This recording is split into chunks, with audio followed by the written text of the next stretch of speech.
Hi, Dave. It's great to see you doing so well. Thanks for doing this series with the doc. It is deeply interesting to hear from someone who acknowledges both the bodybuilding side of hormone use as well as the clinical side. By the way, Dave is always doing well. Dave lives a good life and is always within about 2% body fat of maybe not that low of stage ready competition, right? I know some good people between you and Aaron Bolzer. Can you please ask Dr. Rand to compare and contrast Arimidex, Femara, and Aromatase in the context of HRT, meaning consistent use, not just short-term cycling? Do they all lower LDL, and how do we deal with this? Thanks again, Casey Dar. Well, Arimidex, which is also generic is anastrozole, Femara, he notes here the generic is letrozole, are both aromatase inhibitors. Aromatase works differently, exemestane, in that it is what we call a suicide inhibitor. Not worth going into the physiology about that, but they all work fairly similarly in the sense of efficacy to lower estrogen. Okay, and that's what we're after here. When I was doing my organic chemistry, I actually focused on the AIs, the aromatase inhibitors, because just the interest from the years of wanting to know more about this and being involved in it the way I was and still am. As I understand it, as I recall, it's been a while, letrozole was actually invented first as an aromatase inhibitor. The problem with it was we found that it mildly elevated liver enzymes, but it's much more potent as an aromatase inhibitor than is anastrozole. So, for example, in comparing for most people, everyone reacts a little differently. You could use 2.5 milligrams of letrozole maybe once every 4 days compared to, in some people, anastrozole 1 milligram every day, or Is that too much? 1 milligram every day? Well, again, it all depends. How do we know? It's too much if it lowers your estradiol, again, which we use as a surrogate marker for total estrogens, to below 15 or 20 picograms per milliliter. But most people don't get tested, though. They don't. Well, that's a problem. I mean, why not? Get tested, find out where you're at. It's so worth it. It costs much less than hiring a general surgeon, and you're going to want a good one. Yeah. I mean, you don't need a plastic surgeon, but then you're talking about tripling, a $3,500 to $6,000 procedure. Wow. So it's worth spending, what are we talking about here? Really, a couple $100 to see. Okay, I've been doing this, and this is what I do. I mean, we'll put you on what I call a prophylactic dose. I choose anastrozole because standard of care says if I can get it done with something that has less possibility of a negative side effect, that's what I got to use. So that's standard of care. We use anastrozole rather than letrozole. And then in 90 days we do a follow-up to see, okay, are we doing this in the right way? In other words, are we hitting a sweet spot of estradiol?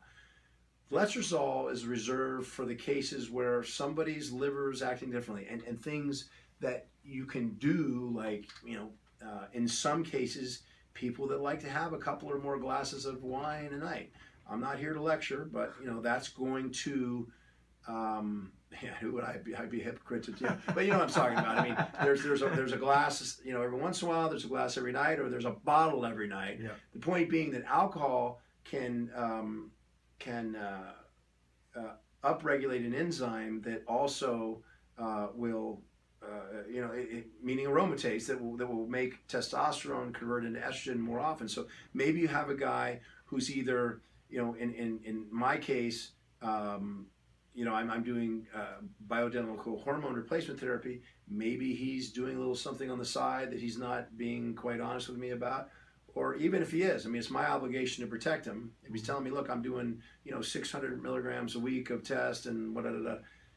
Okay, to use the alcohol example, if you're an alcoholic and you're drinking, a handle every night, am I supposed to say, well, I can't help you with your liver because you're not supposed to be doing that? I have to treat these people. So every once in a while, and I say I have to. I want to. It's my job. I want to help people, right? So, so you got to give them letrozole because the anastrozole 1 milligram every day isn't helping.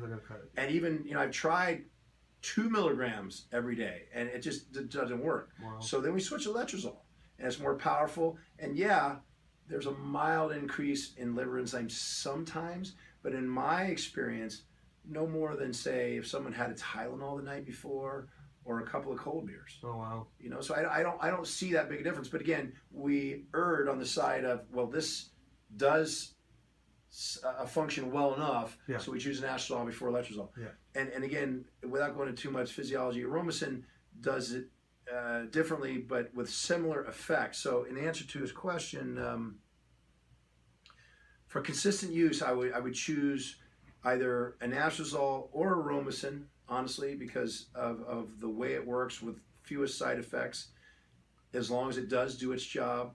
And then, do they all lower LDL? I think he means that they all lower HDL.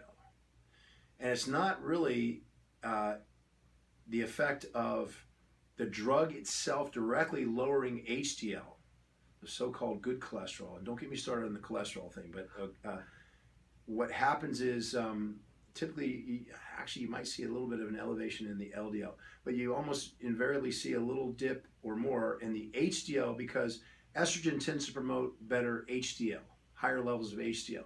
So it's not a direct, well, it is, arguably is a direct effect of the drug, not physiologically directly, but it's because lowering estrogen will tend to lower your HDL. And that sometimes you can see, you know, if we correct it, you'll see on the report, okay, less than 6 picograms per milliliter of estradiol. Oh, look, we dropped your HDL by 8 points.